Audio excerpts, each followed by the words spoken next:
Water. The simplest thing you need to live, and honestly the quickest thing that could have killed you in World War II. Soldiers knew that one careless sip could mean days of agony, or, well, death before the next sunrise. Clean water wasn't a luxury, it was survival. But when bullets weren't the only danger, they had to get creative. What they did to purify, protect, and even fake clean water would shock most modern campers today. These weren't Boy Scout tricks. These were battlefield secrets, born from desperation, discipline, and a deep understanding that one mistake could wipe out a platoon. Welcome back to Legacy of Survival.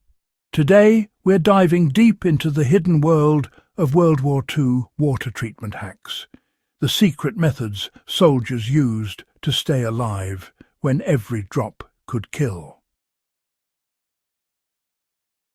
Let's be clear. Most soldiers in World War II didn't die from bullets. Many died from disease, dehydration, or infection, often caused by contaminated water.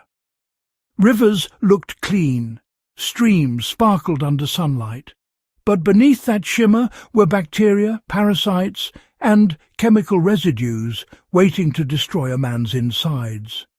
Dysentery, cholera, and typhoid fever could spread through entire camps faster than enemy fire.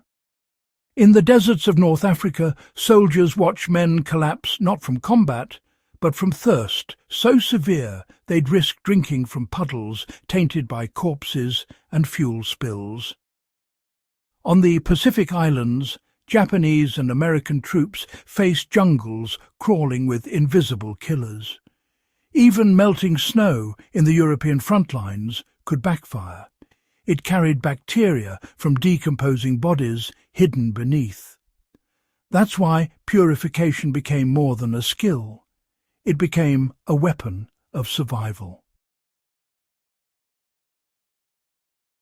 One of the greatest unsung heroes of the war came in a tiny chalky tablet, the chlorine tablet.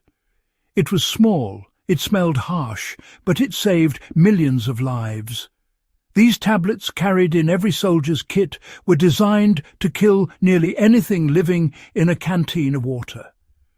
The science was simple, but brutal. Chlorine oxidized and destroyed microorganisms. The result wasn't great-tasting water, but it was water that wouldn't send you to the infirmary. American GIs learned to drop one tablet, shake the canteen, and wait at least 30 minutes. The hardest part was patience. Some soldiers, too thirsty to wait, drank too early and suffered the consequences. Others learned tricks, like adding coffee powder or lemon crystals to mask the chemical taste. The bitter tang of chlorine meant one thing: safety. That smell was the scent of survival. Even the Germans had their own versions of chemical purifiers. They issued Entkeimungs-Tabletten, tiny pills that turned foul water drinkable. In the jungles and trenches, this was the line between life and death. Despite all the modern warfare technology, the oldest trick in the book still worked best: boiling. Soldiers who had time, fuel, and a container knew that nothing beat fire. Boiling water for at least 10 minutes killed everything biological inside it. On the Eastern Front, Soviet troops often boiled melted snow in tin cans, while British soldiers in Burma built makeshift stoves from shell casings to purify jungle stream water. Even in the chaos of retreat, men risked lighting small fires at night, shielding them behind rocks or in foxholes, just to boil enough for one safe drink. It wasn't glamorous, and it wasn't quick. But when chemical tablets ran out and filters were lost or broken, fire became the ultimate purifier. It was the one friend that didn't lie. Sometimes there was no chlorine, no fire, no nothing, just dirty water and a dying thirst. That's when creativity took over. Soldiers became engineers of survival. They built makeshift filters from socks, sand, charcoal and gravel. They'd pour muddy water through layers of cloth, sand and crushed charcoal from burned wood. It didn't kill bacteria, but it cleared sediment and reduced stench. It was the first step before boiling or chemical treatment. In North Africa, British troops learned to use their khaki shirts as primitive strainers, catching insects and dirt before filling their canteens. In the Pacific, American Marines used strips of canvas tents packed with sand to make quick filters. Even coconut shells were turned into filtration devices, lined with fibres and filled with charcoal. It was crude science, but on the battlefield, crude often meant alive. World War II soldiers learned that nature could provide if you were smart enough to ask quietly. When rivers were poisoned or supplies ran dry, they turned to the sky. Rainwater was considered the cleanest source, and troops quickly became experts at catching it. Helmets turned into collection bowls. Canvas sheets were stretched between sticks, funneling water into cans or bottles. In the Pacific jungles, soldiers cut large leaves and created makeshift gutters to direct rainwater into bamboo containers. In the North African campaign, where rain was rare, soldiers searched for seep wells.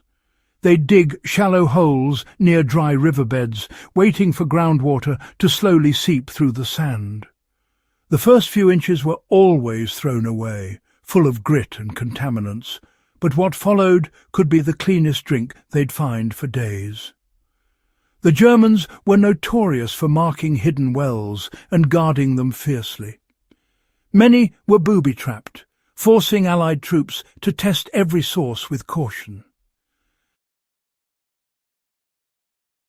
Sometimes even clean water wasn't enough.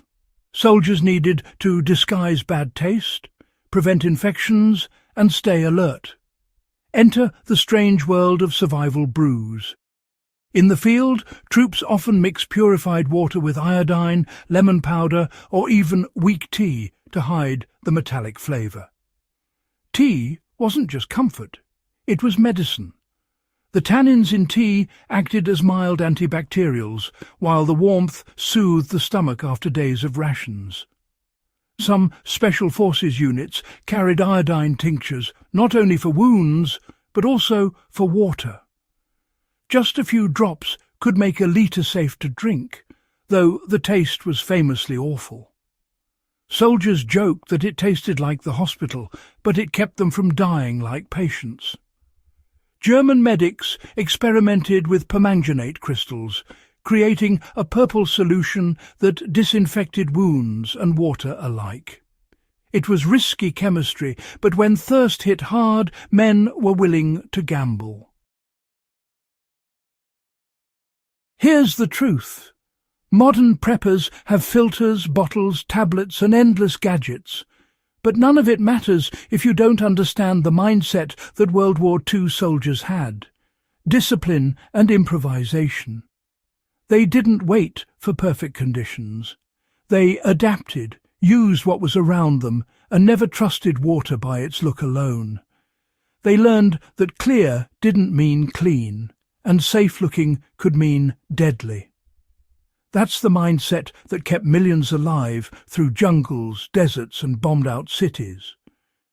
In the end, it wasn't fancy gear that saved them.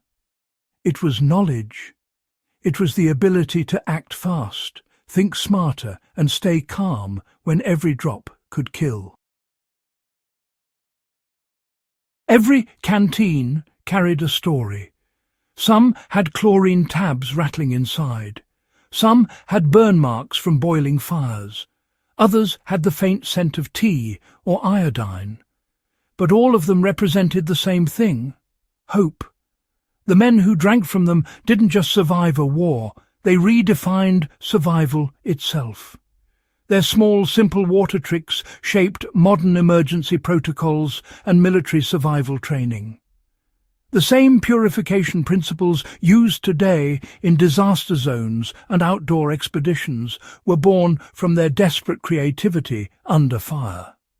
So next time you twist open a clean bottle of water, remember that somewhere in a dusty trench or jungle ravine, a soldier once risked his life just to find a sip that wouldn't kill him. If you learned something new today, hit that subscribe button and keep the legacy alive. Every week, we uncover the forgotten survival secrets that shaped history. Share this video so more people can learn how real survival looked when it wasn't a trend. It was the difference between life and death. This is Legacy of Survival. Stay prepared, stay curious, and never take a single drop for granted.